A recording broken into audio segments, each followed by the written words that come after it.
जहां हो, जैसे भी हो, आप सबसे श्रेष्ठ भगवान के प्रिय बन जाएंगे और आपको इसमें इस तरह की कोई विशेष कष्टमयी साधना भी नहीं करनी पड़ेगी। श्रीमद् भागवत में कहते हैं, अहो बत स्वपचतो गरीयान यज्जिह्वाग्रे वर्तते नाम तुभ्यम। ध्यान दीजिए, ते पुस्तपस्ते जुहुवुः शश्नुरार्या ब्रह्मानुचुर्नाम गृणन्ति ये ते। जिसके जिह्वा में राधा राधा राधा, श्री हरि राधा, राधा कृष्ण, राधा वल्लभ, राधे श्याम, या जो राम कृष्ण हरि शिव नाम जो तुम्हारे गुरुजी ने दिया हो, या जो तुम्हें प्रिय लगे, मन से नहीं कह रहे, यज्जिह्वाग्रे वर्तते नाम तुभ्यम, जिसकी जीव के अग्रभाग में ऐसा स्वभाव बन गया है, चल रहा है नाम, नाम जप करे। बोले अहो बत स्वपचतो गरीयान, यद्यपि वो स्वपच है फिर भी गरीयान वो सबसे श्रेष्ठ है। हरिराम व्यास जी ने कहा कि रैदास जी की चरण धूल के सामने करोड़ों ब्राह्मण नहीं है, क्योंकि उनकी जिह्वा पे निरंतर हरि का नाम विराजमान है। इसीलिए यहां ब्रजवासी सब ब्रह्मा से भी परम पवित्र और श्रेष्ठ माने गए हैं। व्यास मिठाई विप्र की तामे लगे आग, वृंदावन की स्वपच की जूठन खाइए मांग। हे बड़े मस्त हैं ब्रजवासी। प्रातःकाल एक बार मंगला करके श्री जी की जा रहे थे, तो एक माई ठेलिया में कूड़ा करकट ऐसे भरे मस्ती बिहारी जी के पद गा रहे थे, जपे जा राधा राधा नाम, बसे जा श्री वृंदावन धाम, मिलेंगे कुंज बिहारी ओढ़ के कांवर का। ठेलिया ऐसे कूड़ा के लिए रोका और कुछ भेंट दिया, चरणों में प्रणाम किया। ये है हमारे वृंदावन की स्वपच है, जिनकी जिह्वा में बिहारी बिहारीन का जस बसा हुआ है, परम पावन श्रीधाम वृंदावन की परिचर्या में लगी हुई है। तो व्यास मिठाई विप्र की तामे लागे आग, वृंदावन के स्वपच की जूठन खाइए मांग, क्योंकि ये हरि प्रेम प्रदान कर देंगे। किसी की सामर्थ्य नहीं कि संतों के माथे पे हाथ रख दे। एक ब्रजवासी का छोरा छोटा सा हो, उसके पैर चलो कोई भी हो ऐसे लबा के हाथ, जा बाबा, और उसको जब प्रणाम किया ना, भैया लाडली जी कृपा करे तो पे बाबा, हृदय निहाल हो गए। ये आशीर्वाद कौन दे सकता है? देखो बरसाले के गोसाई पर चरण छुओ, सीधे लाडली जू से हाथ करके बात करते हैं। लाडली जू, आपको विश्वास नहीं? अगर विश्वास कर लो तो लाडली जू उनके करकमल से सेवित है, वो जो कह रहे हैं वही लाडली जू करेंगी। भोरी सरकार है, पर हमें मनिलता मन की होने के कारण इन सब भावों पर विश्वास नहीं रहता। कह रहे कोई भी तपस्वी उसकी समानता नहीं कर सकता। जिसकी जिह्वा के अग्रभाग पर उसने सारी तपस्याएं कर ली, सारे तीर्थ स्नान कर लिए, भागने की जरूरत नहीं, राधा राधा बोलो, सारे तीर्थ स्नानों का फल तुम्हें उसी क्षण मिल जाएगा जो तुम्हारी जिह्वा के अग्रभाग पर श्री हरि का नाम, प्रियाजू का नाम विराज। सारे वेदों का अध्ययन कर लिया, अब उसे कुछ अध्ययन करने की जरूरत नहीं है। जो बड़ी बड़ी तपस्याओं से, तीर्थयाटन से, वेदाध्ययन से, यज्ञ आदि से गति मिलना दुर्लभ है, वो तुम्हें नाम से प्राप्त हो जाए। कौन हो, कहां हो, कैसे हो, कोई प्रश्न नहीं। जैसे हो, जिस परिस्थिति में, जिस विषय में फंसे हो, वहीं से तुम्हें नाम उठा के महात्मा बना देगा, तुम्हें धनवान बना देगा, यशस्वी बना देगा, तुम हम तेज से संपन्न हो जाओगे। नाम का तेज, भगवान नाम का तेज है, प्रताप है भगवान नाम का। एक बार नाम आप बसा के तो देखो हृदय में, जोर से आलाप लोगे नाम का, प्रकृति का परिवर्तन हो जाए। अरे स्वामी का नाम है, सुमिर पवन सुत पावन नामू अपने बस करी राखे। जपहि नाम जन आरत भारी, मिटहि कुसंकट होय सुखारी।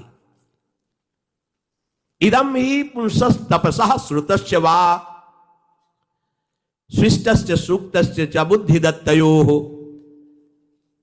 अविच्युतोऽर्थः कविभिर निरूपितो यदुत्तम श्लोक गुणानुवर्णनम। बड़े बड़े वेदनिष्ठ ब्रह्म ऋषियों ने निश्चय किया है कि भगवान के नाम का निरंतर जप गुण कीर्तन, इससे बड़ा कोई तप नहीं है, कोई वेदाध्ययन नहीं, कोई यज्ञ नहीं, कोई ज्ञान या कोई दान इससे बढ़कर के नहीं है। बस प्रभु के नाम में तुम्हारी प्रीति हो जाए। कलिम सभाजयंत्यार्या गुणज्ञाः सारभागिनः यत्र संकीर्तने नैव सर्वा स्वार्थो भी लप्यते न हृतः परमो लाभो देहिनाम भ्राम्यतामिहि यतो विंदेत परमाम शांतिम नश्यति संस्कृति। ये कलिकाल किसी को बख्शेगा नहीं, अगर नाम जप नहीं तो बुद्धि को भ्रष्ट कर देगा। इसका प्रभाव है कपट, चतुरता, बेईमानी और पापाचरण में रति, इसका प्रभाव है।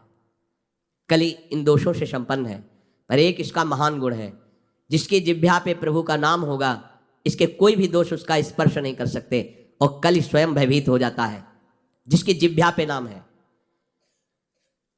इसकी एक बड़ी प्रशंसा है, 10,000 वर्ष तपस्या करने पर जो फल मिलता है 24 घंटे निरंतर नाम जप करने से मिल जाएगा।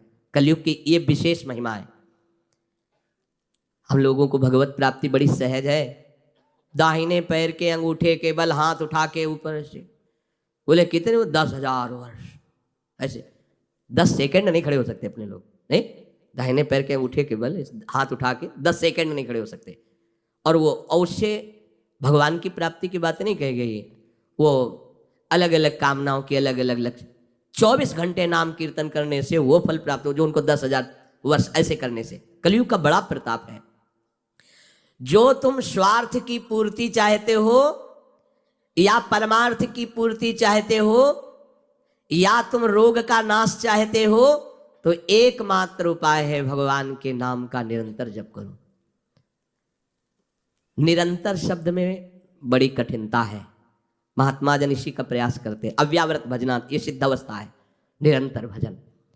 आपसे निरंतर ना हो तो थोड़ी थोड़ी देर में स्मरण करने का अभ्यास बना लीजिए। एक बार सत्संग में कि अगर 5 मिनट में एक बार राधा बोल दो, कि हर 5 मिनट में एक बार राधा बोलना है। राधा 5 मिनट फुर्सत करो, चिंतन या कार्य जो कर रहे हो, पर 6वां मिनट न लगने पावे फिर 5 मिनट राधा। एक दिन आप देखना निरंतर नाम चलने लगेगा। इससे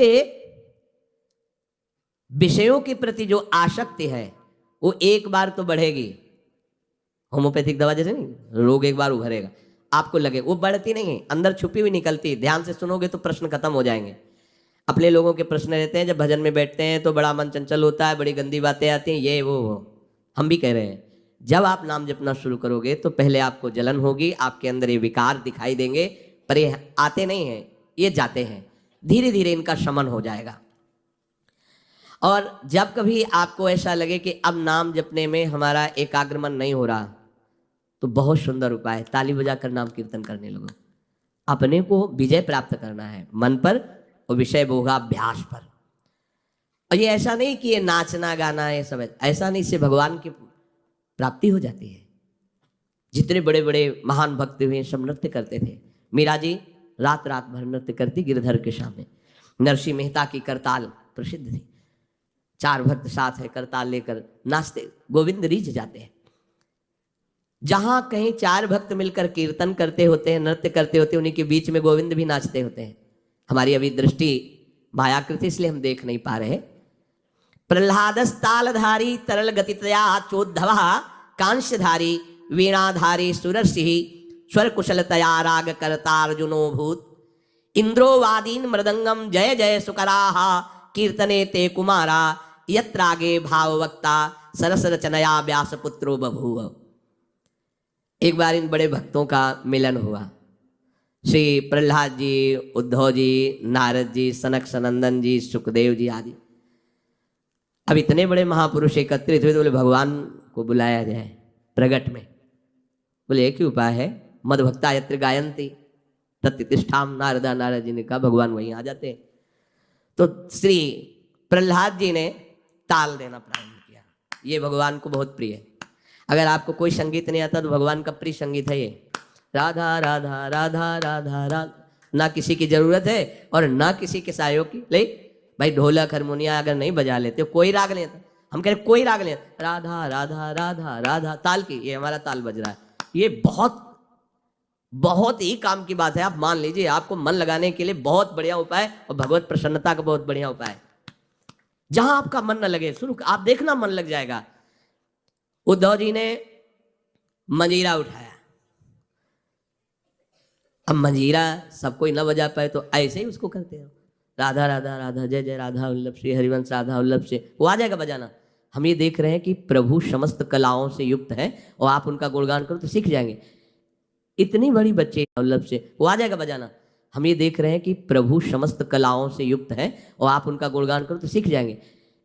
इतनी बड़ी बच्चे है, स्कूल ही नहीं गई, पूरी चतुरासी जी कंठस्थ सुधा निधि। आश्चर्य है, सुधा निधि के श्लोक बोलने में व्याकरण पढ़े हुए भी लड़खड़ा जाएंगे और ककहरा नहीं पढ़े, गई नहीं स्कूल। ये सर्वाश्चर्य में सकल विद्या विदित रहे श्री हरिवंश सहित। हमारी स्वामिनी सकल विद्या विदित है, आश्रय निर्मल हृदय ने लिया, वाणी प्रकाशित है, श्री चतुरासी जी कंठ। हम तो आश्चर्य, पर सर्वाश्चर्य में स्वामिनी जो, इसलिए क्या नहीं आपको ज्ञान हो जाएगा, आपको क्या पता नहीं चल जाएगा। जब प्रभु का पता चल गया तो सब उन्हीं में समाये हुए हैं, सब ज्ञान आ जाएंगे। श्री उद्धव जी ने मंजीरा उठाया और नारद जी का प्रसिद्ध वाद्य यंत्र तो वीणा जी है ही, और अर्जुन जी राग आलापने लगे। इंद्र ने मृदंग बजाना शुरू किया। सनक सनंदन बीच बीच में जय हो, ये कोई हंसी मजाक नहीं, जैसे कीर्तन में आप लोग बोलते हैं जय हो जय हो जय हो, आप बोलते हैं ना, ये साधारण बात नहीं है, भगवान बहुत प्रसन्न होते हैं इससे। बोले ये सनक सनंदन सनातन सनत कुमार बीच में नाम कीर्तन में जय ध्वनि बोलने लगे, जय हो जय हो, और सुखदेव जी भावभंगियां प्रकट करने लगे। जीव ही एक कीर्तन और नृत्य हुआ तो बीच में देखा प्रभु प्रकाशित हो गए। तासा मावीर भूत छोरी स्मयमान मुखाम जा, पीताम्बर धरासरक भी साक्षात मत। और वो भी कोई खड़े लगे हुए, वो भी तो नटवर नागर हैं, सकल कलाओं में प्रवीण, तो प्रभु नृत्य कर रहे हैं, भक्त जन आसपास मृदंग में। कैसा आनंद! ये जो आनंद आपको आता है, तो आनंद कौन है जानते हो? श्री कृष्ण सच्चिदानंद रूपाय। उनका रूप क्या है? आनंद। आपके हृदय में उमगल, सबके हृदय में भगवान आ रहे हैं। पर बोले हमारा अनुभव नहीं हो रहा, मलिन यंत्र है, यही करते रहो। थोड़ा आनंद आया ना, अब पूरा आनंद आ जाएगा। और जिस दिन पूरा आनंद आया, उस दिन से फिर तुम्हें कोई घसीट नहीं पाएगा। माया का जो आकर्षण है, भगवत आदि